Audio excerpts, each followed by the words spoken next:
This is the end, beautiful friend. This is the end, my only friend. The end of our elaborate plans. The end of everything that stands. The end, no safety or surprise. The end, I'll never look into your eyes again.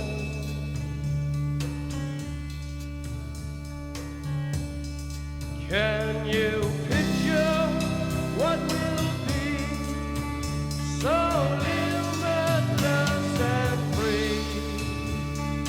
Desperately in need of some stranger's hand in a desperate land.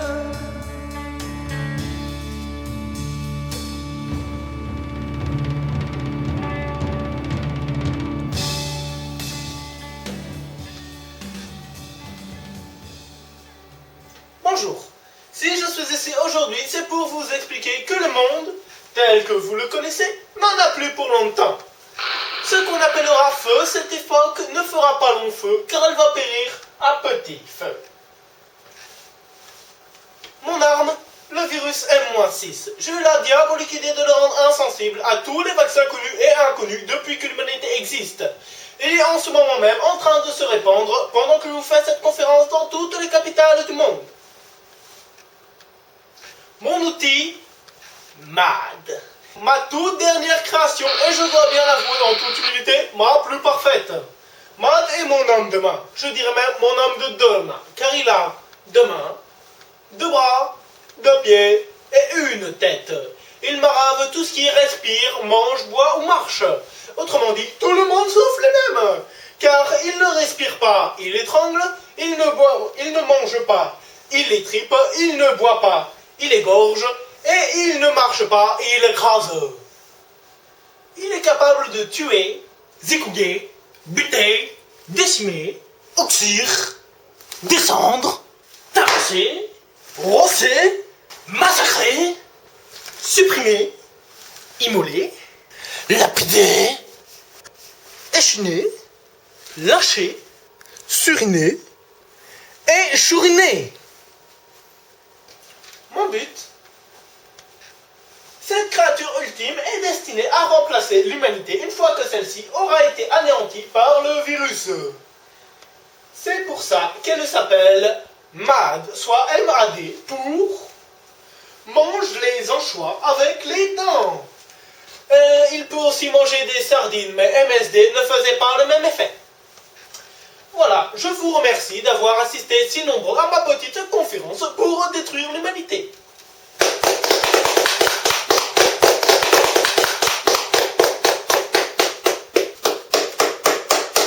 Ouais!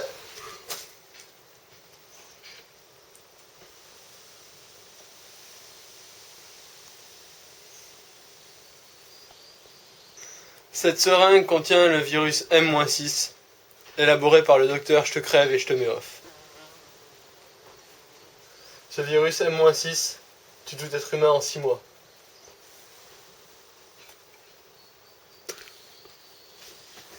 Voilà, à partir de maintenant, il ne me reste plus que 6 mois à vivre.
Eureka! Meuse TGV, ici Meuse TGV. Assurez-vous de n'avoir rien oublié dans le train. Correspondance pour Commercy. Départ 12h50 devant la gare.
Canon, qui peut ma place, tu là? Allô? Allô? Je suis le docteur Guggenstein, qui est à Paris? Je suis bon. Je sais que vous êtes doué, c'est pour ça que je vous appelle. Non, mon nom est Bon. Jean Bon. Et vous, qui êtes-vous? Un éminent scientifique. Je mène en ce moment, comme la plupart de mes confrères, des recherches pour trouver un remède au terrible virus qui décime l'humanité. Ah bon? Monsieur Bon, l'heure est grave. L'humanité et moi avons besoin de votre aide. Ah bon? Ça tombe bien, je suis secret. Agent secret. Bon alors, la tâche est particulièrement ardue, car le docteur Je te crève et je te mets off, l'homme qui a inventé ce virus, a indiqué qu'aucun remède existant depuis l'aube de l'humanité ne pouvait contrer sa maladie. En effet, les scientifiques n'ont rien trouvé.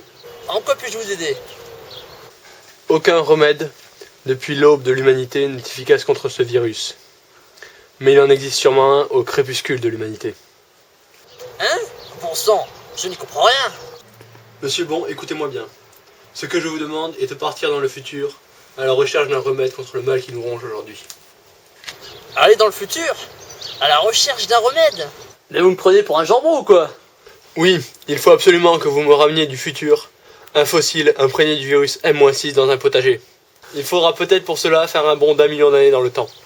Ok, j'imagine que c'est dans ce fossile que vous espérez récupérer le remède pour remédier à cette maladie colportée par ce virus. Vous êtes bon, monsieur Bon. Vous serez récompensé au-delà de toutes vos espérances. Mais il faut que vous preniez garde. Les voyages dans le temps sont source de paradoxes. Vous a-t-on mis au secret de la théorie du chaos? Non, je ne crois pas. Ne serait-ce pas la théorie comme quoi Lucifer serait le Christ et le Christ serait Lucifer? Vous bonimentez, monsieur Bon. Non, la théorie du chaos est qu'un bonbon avalé de travers à Bombay peut faire bondir la Lune hors de l'orbite terrestre. Bref, selon la théorie d'Everett, lorsqu'on lance une pièce, il se crée deux univers. L'un avec la face file, l'autre avec la face face. Et ceci s'applique à chacune de nos actions. Ainsi, lorsque vous voyagerez dans le temps, il faudra faire attention à ne pas vous tromper d'univers. M'entendez-vous bien, monsieur Bon? C'est comme la théorie du saucisson. Quand on mange du pain, on n'a plus faim. C'est ce qu'on nous apprend chez les maçons. Les francs maçons. C'est bon, monsieur Bon. Je vois que vous avez compris. Il se crée autant d'univers qu'il y a de possibles. Mais quand vous voyagerez, il ne faudra pas oublier les 3 règles chronotemporelles.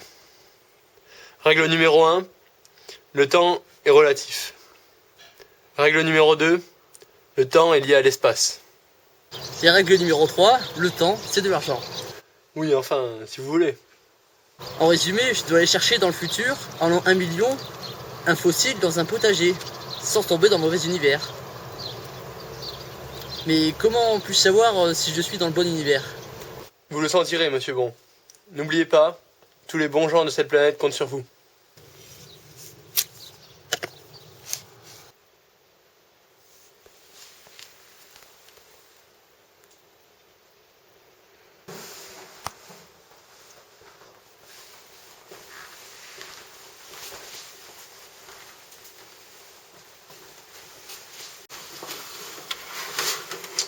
Je me téléporte.